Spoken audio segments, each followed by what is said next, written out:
آپ جب قرآن میں کہتے ہیں کہ اے اللہ ہمیں سیدھے راستے پر چلا، تو سیدھا راستہ کسے کہتے ہیں؟ ایک صاحب نے کہا لڑکیوں کا ماحول بڑا بدلا ہے۔ میں نے کہا میں بتاتا ہوں کہ دونوں کا بدلا ہے۔ بولے کیوں؟ اب سنیں غور سے، ہنسی نہیں، مذاق نہیں، موبائل کا استعمال نہیں، میری بات کو سن لیں۔ میں روز نہیں آتا، اپنے ان بھائیوں کے کہنے پر میں آپ کے یہاں روز آ بھی سکتا ہوں اگر کہیں مصروفیت نہ ہوئی تو۔ سنیں، ایک بوڑھا آدمی، اس کے گھر میں غریبی بہت تھی اور بوڑھا ہو گیا تھا۔ اس کی چھوٹی چھوٹی بچیاں تھیں، بچے تھے، ایک جوان لڑکی تھی، اس کی بیوی تھی۔ بیوی نے کہا اپنے بوڑھے شوہر سے کہ اے میرے شوہر تم بہت بوڑھے ہو گئے ہو۔ کہا ہاں۔ کہا اپنے گھر میں کھانے کو کچھ بھی نہیں ہے، اپنے گھر میں کھانے کو کچھ بھی نہیں ہے۔ کہا پھر؟ کہا شہر کے چوراہے پر جہاں مزدور کھڑے رہتے ہیں، آپ کے ہاں بھی سسٹم ہے جہاں سے مزدور ملتے ہیں؟ اس نے کہا جہاں سے مزدور ملتے ہیں۔ بیٹے بھائی جان ماشاءاللہ، سبحان اللہ، کھانا کھا لیا ماشاءاللہ؟ اعظم بھائی بیٹھے، اس چلے، اجازت ہے؟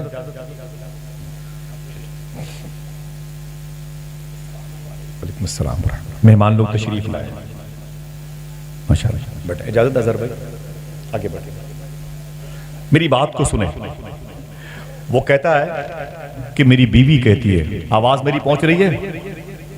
زور سے بولنا نہیں، ہنسنا نہیں، موبائل کا استعمال نہ کرنا بھائی، ٹھیک ہے؟ وہ کہتے ہیں کہ بوڑھا کہتا ہے میری بیوی نے مجھ سے کہا کہ میرے شوہر میرے پاس کھانے کو کچھ بھی نہیں ہے، کیا کیا جائے؟ بچیاں کہیں بھوکی نہ مر جائیں۔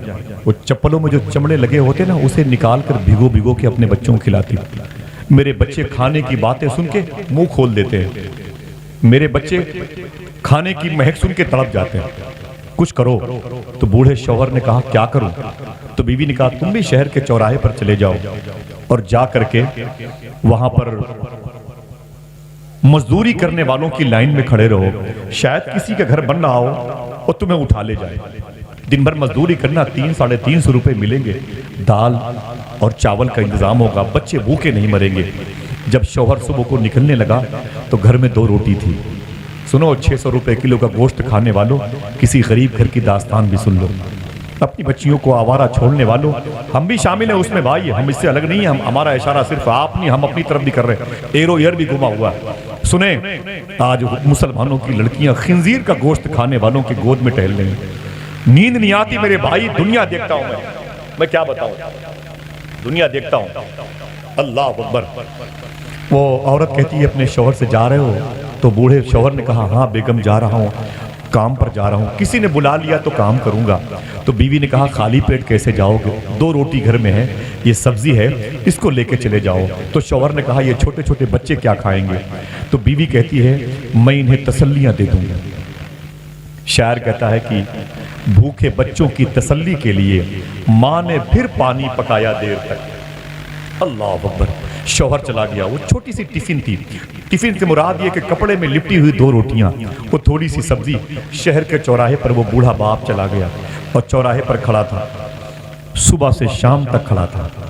لوگ آتے رہے، مزدوروں کو بلاتے رہے، اپنے گھر لے کے جاتے رہے، لیکن اس کو کسی نے نہیں پوچھا۔ یہ انتظار کرتا رہا، بھوک لگی تو بیٹھ کر کے 2 روٹی اور سبزی کھا لیا۔ ایک کنویں کے قریب گیا تو پانی کا انتظام ہوا، پانی پی کے وہی کھڑا تھا۔ جب سورج ڈوب گیا تو بوجھل قدموں سے گھر واپس آیا۔ جب گھر واپس آیا تو بیوی نے کہا کیا ہوا، کام کیا؟ تو آنکھ میں آنسو آ گئے۔ کہا کہ لوگوں نے مجھے شاید بوڑھا سمجھ کے اپنے گھر لے کے نہیں گئے، بڑے بڑے جوان اور تندرست مزدور کھڑے تھے، ان کو لوگ لے کے چلے گئے۔ بیوی کی آنکھ میں آنسو تھے، بیٹی جوان دیکھ رہی تھی میرا بوڑھا باپ کام کے لیے گیا تھا اور آج اسے کچھ ملا نہیں۔ بچی پریشان، دونوں بچیاں، وہ بچے جو چھوٹے چھوٹے تھے باپ سے لپٹے، ابو میرے لیے کیا لائے ہو؟ تو بولے بیٹا جو لے گیا تھا اسے کھا کے آیا ہوں، یہ سادے کپڑے ہیں، اس پہ تیری قسمت کی روٹیاں تھی، اسے بھی میں نے کھا ڈالی۔ تو بیوی کہتی کوئی بات نہیں، کوئی بات نہیں، آرام سے رہو، کل پھر جانا۔ تو شوہر کہتا ہے کل تو جاؤں گا لیکن میرے بچوں کا کیا ہوگا؟ کہتی رکو۔ چلی گئی محلے میں، دوسروں کے گھروں میں، اس نے پتیلی سے پتیلی مانجا، اس نے برتن صاف کیے، نالی صاف کی، 2-3 چپاتی ملی، اسے لے کے گھر آ گئی۔ اس نے آدھی آدھی ٹکڑے کر کے روٹیاں اپنے بچوں کو دی، پھر 1 چپاتی رکھ لی۔ کہا میرے شوہر جب صبح کو مزدوری کرنے جانا تو اس چپاتی کو لے کے جانا۔ یہ غریبی ہے یار، غریبی ہم نے دیکھی نہیں ہے نا۔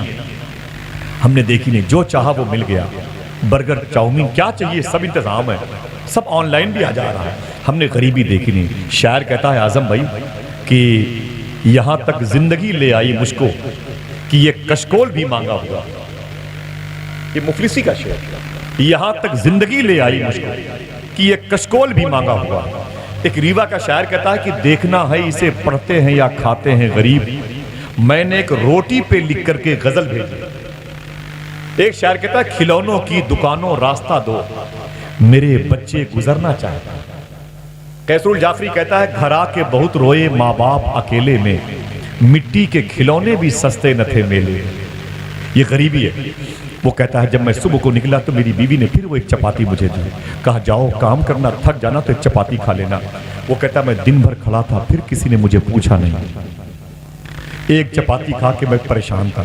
جب شام ہوئی تو میری بیوی دروازے پر کھڑی ہو کر کے میرا انتظار کر رہی تھی، سمجھ گئی کہ آج میرا شوہر کچھ کام کر کے دال چاول لے کے آئے گا۔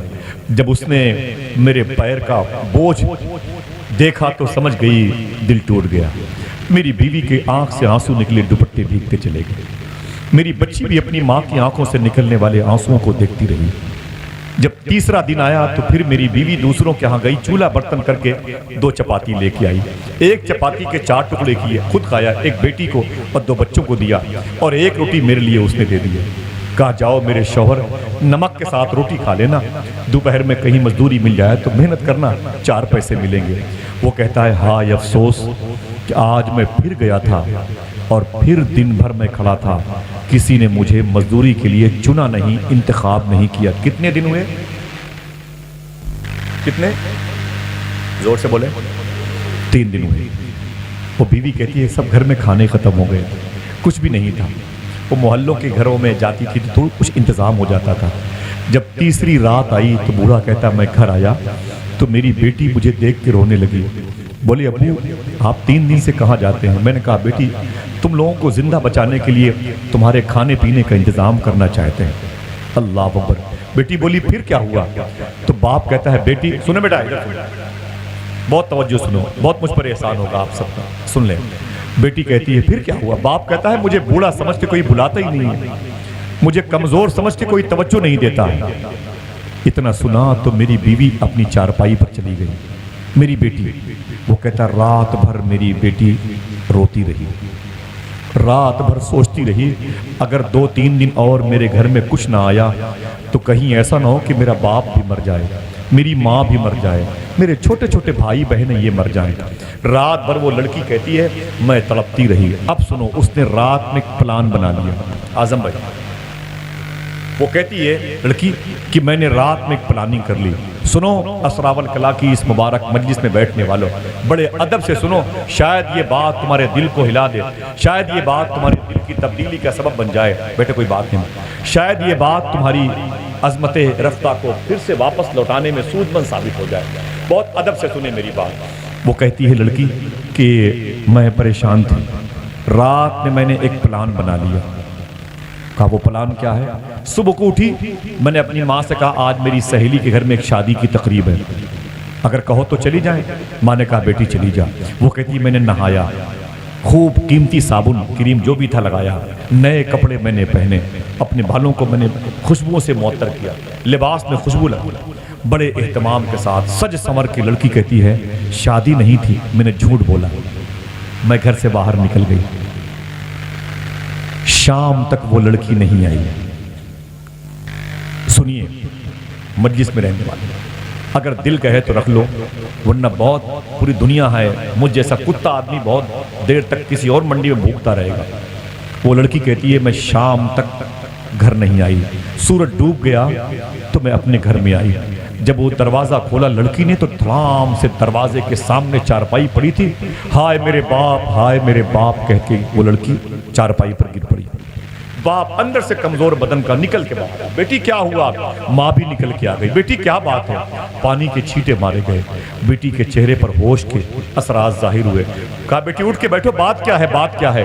سینے پر ہاتھ رکھ کے یہ تاریخی کہانی سننا، اگر دل کہے تو ٹیلی فون کے ذریعے سے اپنی بہنوں کو بتانا، اپنے گھر والوں کو بتانا، اپنے بھائیوں کو بتانا، اس علاقے میں کہیں کسی چائے خانے پر بیٹھ کے کسی عاشق رسول کو بتانا، کسی حضور سے محبت کرنے والوں کو بتانا، کسی غریب اور قلاش مفلس شخص کے سامنے یہ باتیں کرنا، تاکہ چراغ سے چراغ تو جل جائے میرے بھائی۔ سب لوگ جلسے میں نہیں آتے، لیکن جو سب جلسے میں آتے ہیں انہی کی وجہ سے باتیں دوسروں تک پہنچ سکتی ہیں۔ سمجھے میری بات؟ یاد کر لو میری بات۔ وہ کہتی ہے لڑکی کیا ہوا؟ باپ کہتا ہے بیٹی تو دن بھر کہاں تھی؟ آ کے روئی کیوں؟ آ کے تڑپی کیوں؟ تو نے میرا نام لے کے اتنی چیخ پکار کیوں کی؟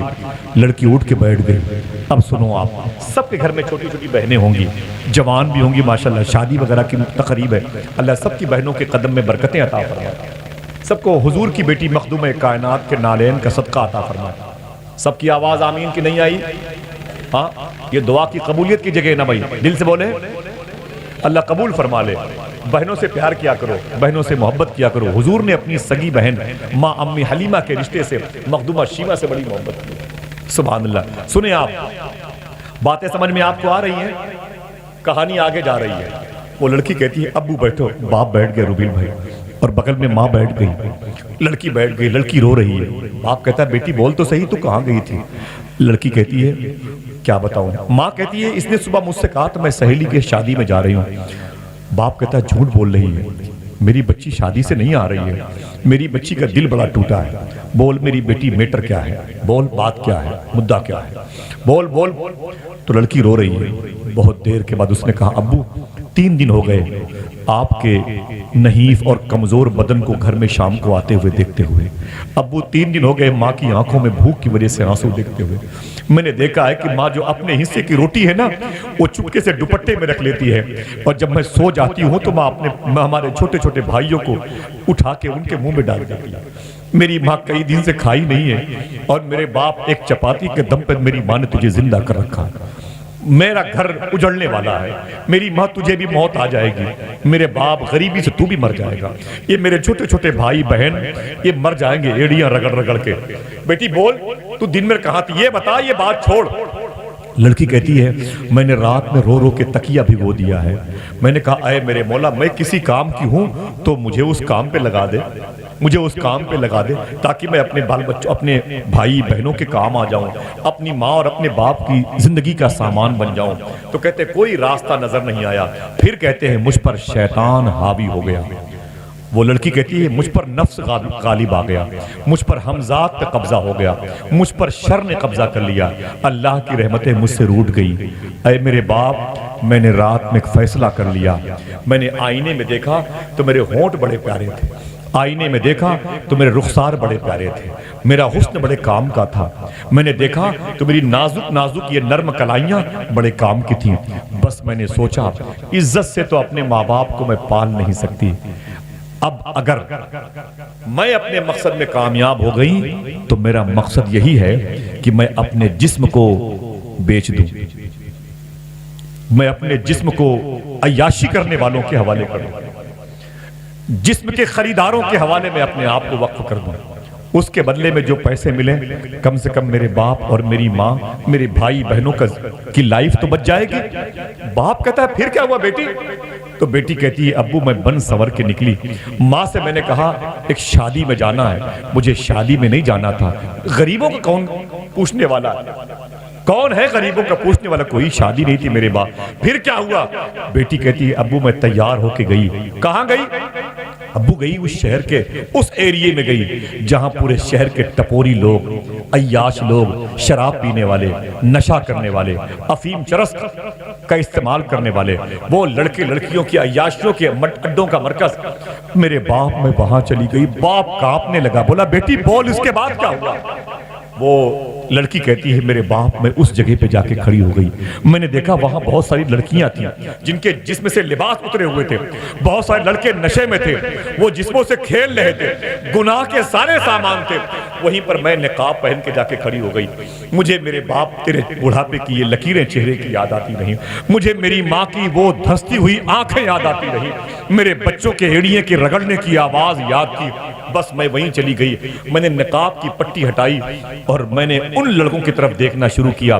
انہیں گناہ کی دعوت دی میں نے تاکہ کسی لڑکے کی نظر مجھ پر پڑ جائے, میری آنکھ سے آنکھ ٹکرا جائے تو وہ مجھے چند پیسوں کے عوض میں میرا استعمال کریں اور وہ پیسے میں اپنے ماں باپ کو ماں باپ کی زندگی بچانے میں استعمال کروں. باپ کہتا پھر کیا ہوا؟ ماں دوپٹے اٹھا کے رو رہی ہے. باپ ادھر اپنے چہرے پر آنسوؤں کی سوغات تقسیم کر رہا ہے. بول بیٹی اس کے بعد کیا ہوا؟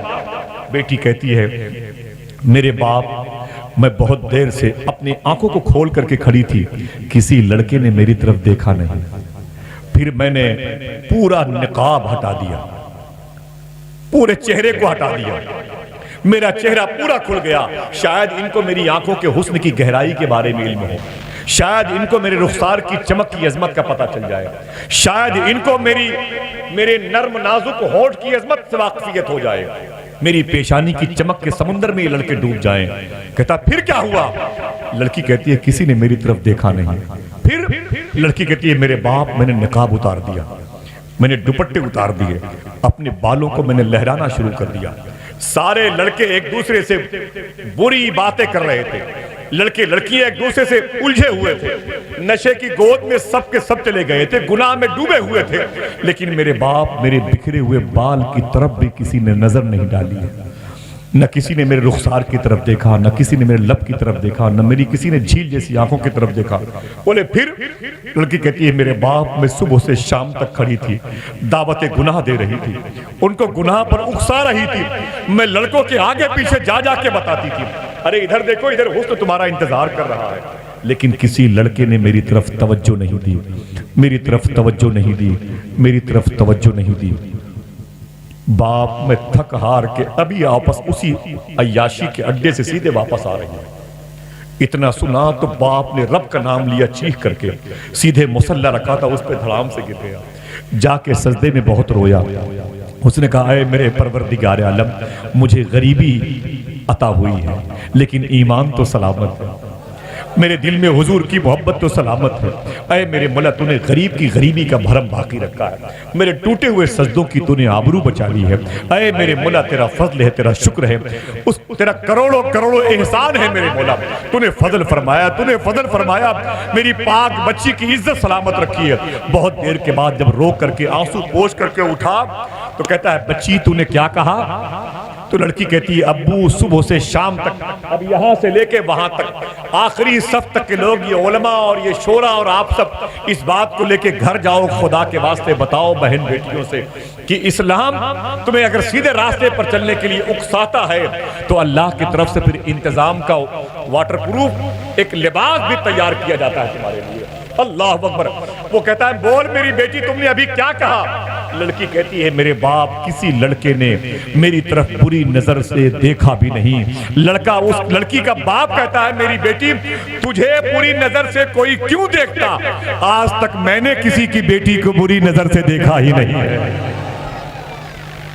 سمجھ گئے میری بات؟ تو جو گھسا ہے غیر کے گھر میں اپنا دل بہلانے کو, تیرے گھر میں کوئی گھسے گا ایسا بھی ہو سکتا. رونا مسلم لڑکیوں کا ہے تو لڑکوں کی طرف نظر کون ڈالے گا؟ ان کی جو سوچ ہے, ان کا جو مزاج ہے, یہ منفی لہجے کے لوگ کہاں جائیں گے یار. یہ جس جنازے کو یہ آج کے دور کے بچے کاندھا دے دیں گے, میں یہ سمجھتا ہوں کہ اس کے لیے اچھی خاصی پریشانی ہو جائے گی. وضو بنانے کا طریقہ یاد نہیں ہے. ادھر دیکھیں بھائی سب لوگ, ہنسیے نہیں بھائی. ہاں سنیں آپ, توجہ سنیں آپ. آپ کہتے ہیں قرآن میں اللہ سے اے میرے مولا اہدنا الصراط المستقیم, مجھے سیدھے راستے پر چلا. تو چلتے کیوں نہیں جب آپ کو میپ نے بتا دیا کہ لکھنؤ جانے کا سیدھا راستہ الہ آباد سے بیلی سے نکلے اور نواب گنج اور پھر لال گنج, پھر کنڈا, اونچا ہار, رائے بریلی, لکھنؤ پہنچ جائیں, تو پھر آپ ادھر ادھر کیوں ٹہلتے ہیں؟ اگر شوق ادھر ادھر ٹہلنے کا ہے تو پھر خدا سے کیوں کہتے ہیں مجھے سیدھے راستے پر چلا؟ بتائیں مجھ کو. عجیب بات ہے. لوگوں سے کہیے یار لوگ جھوٹ کیوں بولتے ہیں؟ وہ کہتے ہیں میری مرضی ہے اعظم بھائی, وہ کہتے ہیں میری مرضی ہے. آپ حرام کیوں کھاتے؟ بولے میری مرضی ہے. میرے آقا صوفی سلطان میں فرماتے ہیں بے وقوف کہیں کے, اس سے کہہ دو جب زمین خدا کی استعمال کرتا ہے, ہوا خدا کا دیا ہوا استعمال کرتا ہے، دانے خدا کے دیے ہوئے استعمال کرتا ہے، پانی اس کا استعمال کرتا ہے، تو مرضی بھی خدا کی چلے گی، منمانی نہیں چلے گی۔ اور اگر ایسا کریں گے تو نقصان اٹھائیں گے۔ دوستو میں تم سے بتانا چاہتا ہوں کہ تمہاری ضرورت ہے، تم جس محلے میں رہتے ہو اس محلے میں برکتیں ہونی چاہیے، اس محلے کو بے برکتی سے پاک ہونا چاہیے، اس محلے کو نحوست سے پاک ہونا چاہیے۔ سنیں، جب آپ نے قرآن کی آیت پڑھی ہے اے میرے اللہ سیدھے راستے پر چلا، تو پھر سیدھے راستے پر چلنے کی فضا بنائیں، اپنے بچوں پر نظر رکھیں، بچیوں کو صحیح تعلیم کی طرف آراستہ کریں۔ معلوم ہے آپ کو ابھی حالات کیا ہیں؟ ابھی حالات کیا ہیں؟ پرسنٹیج نہیں آ رہے ہیں ابھی میرے بھائی، اتنے زیادہ ماحول مسلمان کے کلچر خراب نظر آ رہے ہیں، شراب پینے میں، نشہ کرنے میں اور بے راہ روی میں۔ اللہ اکبر اللہ اکبر۔ ایک قریب سے شہر سے گزرا تو میں نے کہا یار یہاں شراب کی دکانیں بہت زیادہ ہیں، تو رو کے بولے آصف بھائی اگر تکلیف نہ ہو تو بتا دوں، سب سے زیادہ یہاں مسلمان لڑکے شراب پیتے ہیں۔ اللہ اکبر۔ کیا تکلیف ہے بھائی حضور کے قانون سے؟ کیا انرجی ہے آپ کو حضور کے قانون سے؟ کیا انرجی ہے؟ کیا کمی ہے دین اسلام میں؟ آپ تو حضور پر درود پڑھنے کے لیے پیدا کیے گئے، آپ تو قرآن پڑھنے کے لیے پیدا کیے گئے۔ یہ آوارہ گردی یہ مناسب نہیں ہے میرے بھائی، میں ہاتھ جوڑتا ہوں، اپنے آپ کو سنبھالو، کالج میں رہو، ڈاکٹرز کی ڈیوٹی انجام دو، ایڈوکیٹ کی پوسٹ پر آؤ، جج بن جاؤ، چیف جسٹس بن جاؤ، لیکن اپنے ساتھ اپنا اسلام لے کے جاؤ۔ میری بات سمجھ گئے؟ اسلام لے کے جاؤ، اسلام لے کے جاؤ۔ ایک بات سنیں آپ، یہ پیسے آ گئے تو اسلام سے دوری، پیسے آ گئے تو حضور سے دوری، پیسے آ گئے تو اسلام کچھ نہیں ہے۔ سب ہمارا کام پیسوں سے ہو جائے گا میرے بھائی، وہ قبر کے گڈھوں کے کیڑے مکوڑے سے بچے گا کہ پیسوں سے؟ وہ کیسے؟ پیڑ پودوں میں کیڑے مکوڑے نہیں رہتے، وہ زمین کے نیچے رہتے ہیں جہاں دفن کیا جائے گا ہم کو اور آپ کو۔